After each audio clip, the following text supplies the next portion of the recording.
Nobody thought the system would break. Not for this. Not for her. Inside Gatorade's digital control room, everything looked normal until the moment that would rewrite their expectations. Engineers monitored dashboards. Marketing teams tracked the countdown.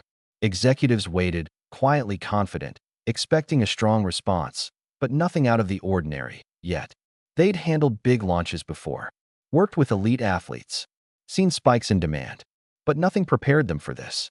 The second Caitlin Clark's custom Gatorade bottle went live, traffic exploded. Not gradually, not predictably, instantaneously. Thousands of users flooded the page in seconds. Purchase requests stacked faster than the servers could process. Systems built for massive demand faltered under the pressure. And then it happened. 20 seconds. Sold out. Completely gone.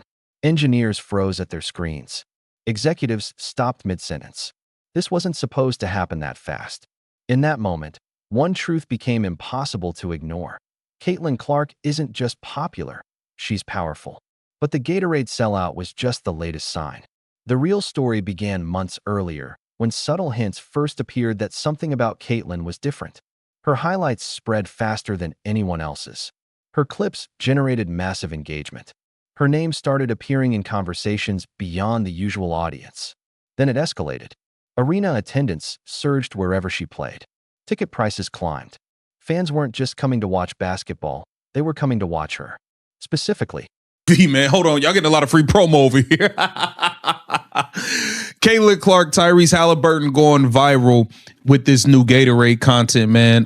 This is everywhere at this point. I see it being posted pretty much everywhere. And hopefully we can get to some actual Caitlin Clark hoop footage in the very near future if a CBA deal gets done. Let's take a look at this here. All right, man. So we got new Caitlin Clark Gatorade content coming up, man. Oh, these are fire. You see these shoes? These are fire. These are fire. Those are super fire. So we have that. And now I want to get into some things that Rachel Demita said. I think she was spot on with quite a few things here in regards to this whole WNBA. and that distinction changed everything. When fans follow a player instead of a team, influence shifts. It moves away from the system and lands squarely on the individual.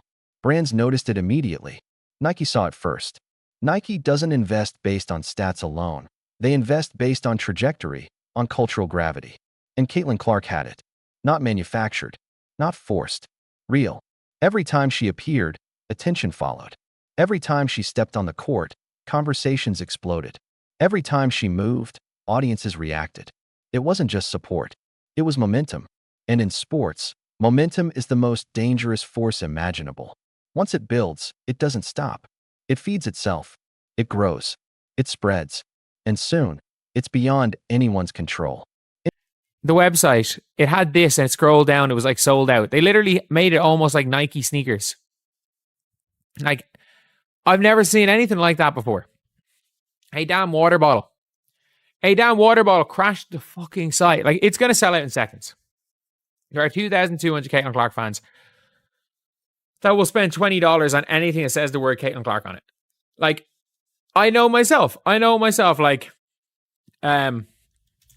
this is as somebody that, like, sold quite a bit of merch. I absolutely sold quite a bit of merchandise with around this. And it was great, you know. Before anything was Caitlin Clark logo related.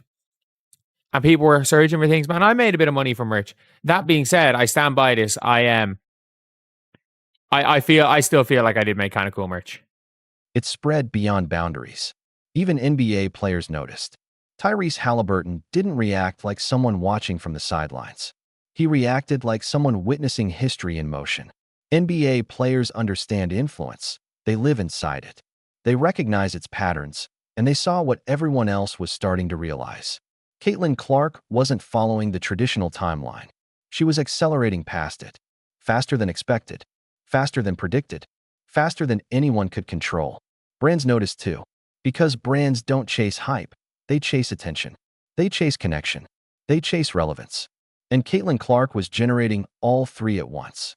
Her presence wasn't confined to the court. It spilled into culture, into conversation, into identity.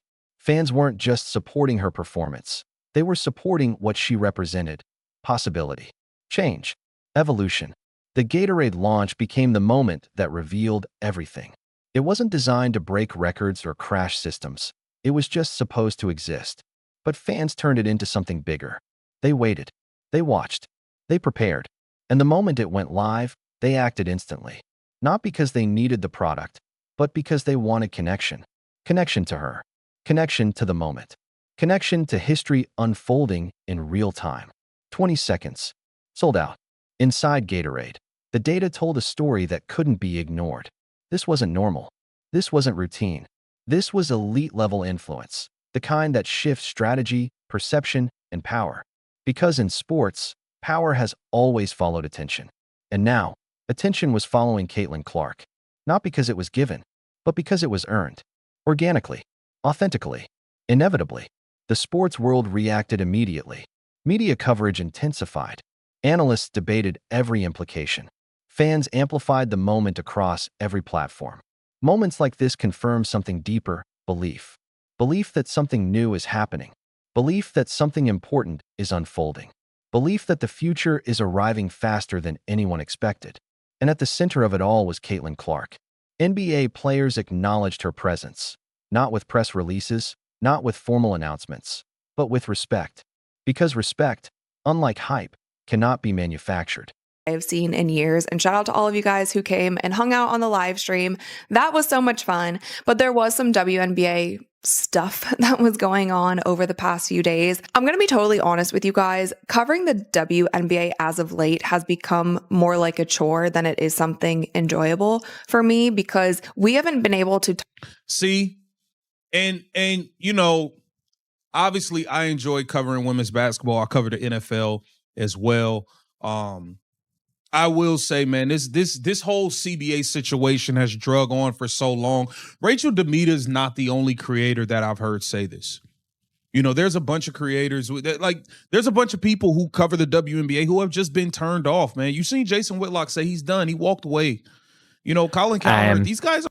And the kind of cost of living crisis, where it's a weird one, because it's like, it's not, everything's getting more expensive, but it's like people in general aren't looking to spend excess because, you know, the actual cost of living has gone way up. Not most of the time people's money hasn't gone down, it's just the cost of surviving has gone up. So that's when discretionary income goes down. But still, when it comes down to it, we have genuinely got a situation where we know once that shoe releases, holy shit. Once that shoe releases, I'm genuinely like, it's going to be Nike's biggest launch.